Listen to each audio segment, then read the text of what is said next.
Now, what happened between Raja and Syko Stu may look like pure entertainment, but when I see this from a therapist perspective, I just see a masterpiece of ego, conflict, and emotional regulation. So, what we're going to do is we're going to break this down. I want to break this down. But first, we got to figure out, how do we get to this point? How do we get to this point? So, we're going to roll a couple different clips to show the storyline of actually what happened and how this incident actually got way out of hand more than it should have.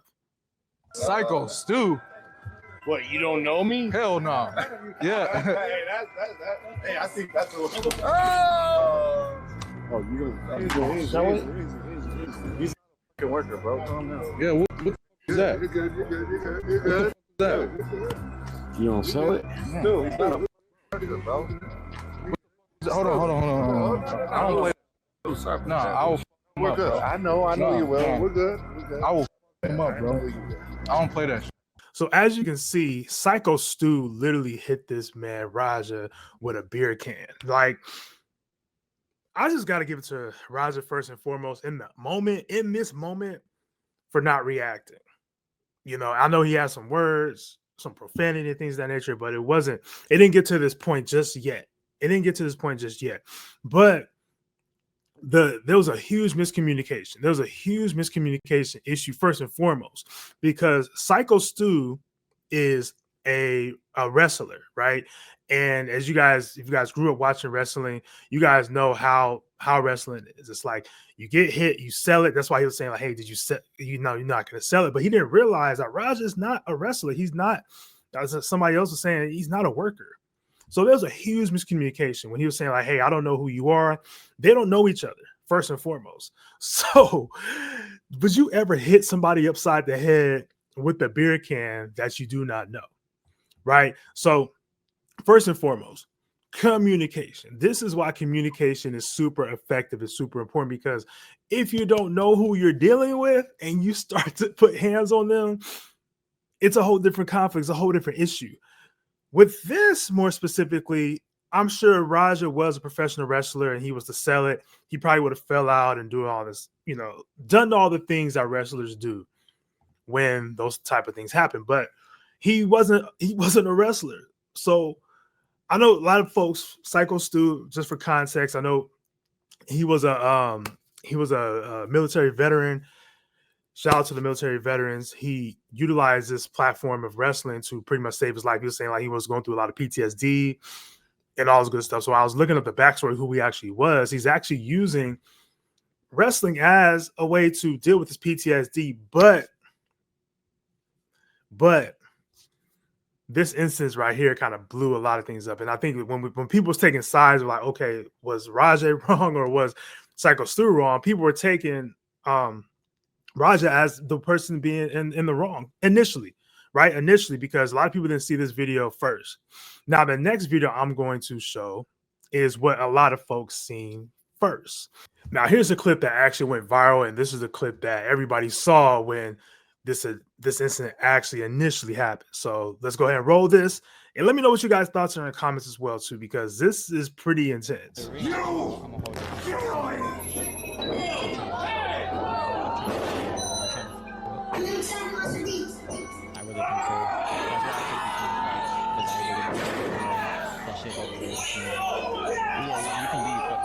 All right, so look, first and foremost, I'm gonna pause right here. If you look at Syko Stu's hands, initially it was like this, but now they're like on the actual mat. He's knocked out cold. He is cold, stone, knocked out. I just want to point that out prior to rolling this clip, because he's knocked out. He's knocked out.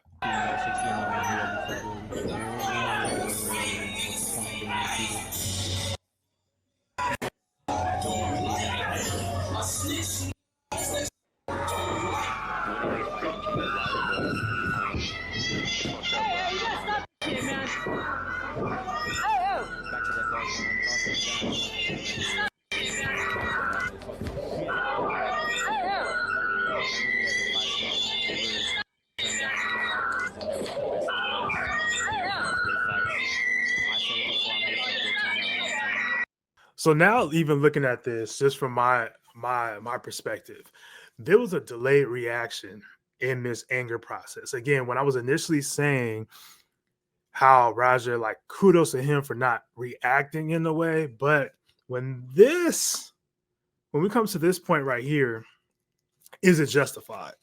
I think that was the biggest conversation on the internet. And when we're looking at all these comments, like, was this justified?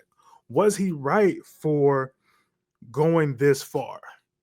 Was he right for knocking him out? I don't know if it's hours later, whatever, minutes later, but from the context I've seen, he said he's gonna go off script. Raja, he told people, like, hey, I'm gonna go off script. I'm gonna do some more stuff than just double leg him. I'm not going to sit here and like just not double leg him. So it seemed like he was supposed to go into the ring and they're supposed to do all those things, like he was anticipating and expecting it. But for him to get knocked out in that way, was not expecting it. So I want to hear from you guys in the comments before I get more deeper into it. Is he justified for what he did? Again, Syko Stu hit him across the head with a beer can, right? So from my opinion in this, there's a difference between self-defense and there's a difference between like overreacting, right? And I feel as if in the moment, if he was upset, but you also have the context of the fight or freeze, right? Maybe in the moment in where Raja had it, like he had a moment where he froze, like not necessarily like he froze and because it seemed like he was going to fight, but a lot of people was holding him back. But for whatever reason, that anger was brewing up. It was brewing up so much now to the point where he exploded, right? And I think this is sometimes when we talk about the anger cycle, and this isn't like all the time, but many times when we talk about the anger cycle, it doesn't happen just all at once, right? Just like with the grieving cycle, like you don't go through the grieving cycle all at once. You don't go through, unfortunately, an abuse cycle all at one time. Sometimes the stages in the cycle, the anger cycle, grieving cycle, abuse cycle, whatever cycle, it doesn't happen so linear to where it's like, oh, okay, well, you're supposed to do this at this time and this at that time. Raja may have had a delayed reaction to his anger, and he may have been trying to possibly, and this is possibly just from my perspective of what I've seen, it sat with him for a little bit, and he was like, okay, well, I'm gonna find the perfect time to get back, right? Many times when folks seek revenge, it's not always in the moment. It's usually something that may be premeditated or something that needs to be planned out or thought out, or like, how am I going to actually get back at this person? So many times we may look at this entertainment and we're like, oh, well, so-and-so is wrong or whatever it is. In my opinion, in my personal opinion, I feel like both parties played a role in this whole situation. Like I was saying initially, Syko Stu didn't know who Raja was. Raja didn't know who Syko Stu was, but Syko Stu still hit him across the head with a beer can. That's how we've gotten to this point. But sometimes when you're dealing with your own anger and your emotions, there is a responsibility that you have to take. There is a responsibility you have to take, because the same thing with trauma or anything else, when something happens to you, it doesn't necessarily mean that you should seek revenge. Not all the time. It doesn't mean you have to seek revenge or do all those things or get back at somebody. It doesn't mean all that. But it's just like if anybody's traumatized, right? Many times we may be upset more so not only with the trauma that somebody put into us or instilled in us, but also like now we have to sit with that, right? So it's like I'm going to make you feel what I feel. And a lot of times when you're trying to match somebody's energy and you're trying to say like, hey, you're trying to transfer pain to somebody, it's not going to work because they're not going to feel what you feel. They're not going to feel anything you feel. Like even Syko Stu, no matter how knocked out he is or unconscious, he's not going to feel that same level of hurt, embarrassment, or whatever it was that Raja felt. He's just not going to feel it. So this is where in my work that I do, especially when we talk about anger management, is understanding that sometimes when things happen to us, you do have a responsibility to not hold in those emotions, but you have a responsibility to cope with it. You just have a responsibility to cope with it. And if you're not able to cope with it responsibly, then yeah, things may happen. Now, the final clip I do want to roll is what happened afterwards. What was the aftermath that happened when Raja, after all this happened? So I'm gonna roll the clip, and then we're gonna break it down just a little bit further. Hello? Hey, where the hell are you, man? I told you to double leg that motherfucker start welding. I just saw the video. Pissed me off though, Andre. I understand that, but now they can't make the next. He's in the ring, fucking flatline, bro. My You bad. didn't have to do all that. I understand y'all had heat. You didn't have to take it there. I'll call you back later. Okay, so apparently this is what coming from what happened right here. What it seems as Syko Stu's knocked out, he says he's flatline. After doing some research and looking into it, he wasn't flatline per se. He's now like currently in stable condition. He seems to be doing okay. But now this is where we talk about consequences when we're not able to control our emotions. Yes, he got hit over the head with a beer can. Even the person he's talking to,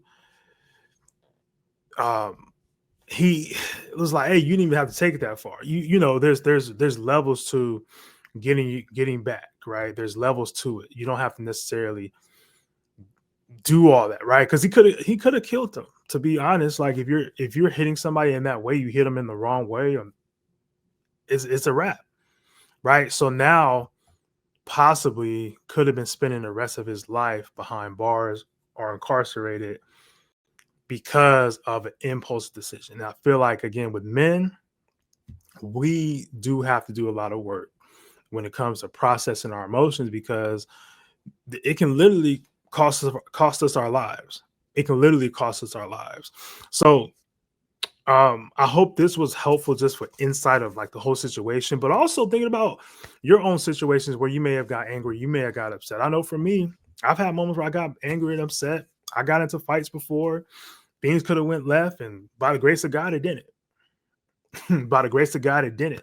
So I think it's just a moment of reflection because again, I do these videos necessarily not to gossip, or I don't do these videos to try to make anybody seem like any type of way or any bad negative light. The purpose of this again is to break down the situation and not see it just as entertainment and not see it just as a viral video, but just see it from the context of like, how do things build up? What are things that we can learn from this? What are some key things with anger with men and how we resolve conflict, communication, understanding? How can we take all these nuggets that we can learn from this instead of just saying like, oh, well, you know, it was justified, or oh, well, he should have killed them or whatever it is. Right. But I appreciate y'all for tapping in. Make sure you guys like, share, subscribe, do all those great things to keep these videos rocking and rolling. All right. Until next time, you guys take care of yourselves and take care of each other. Peace.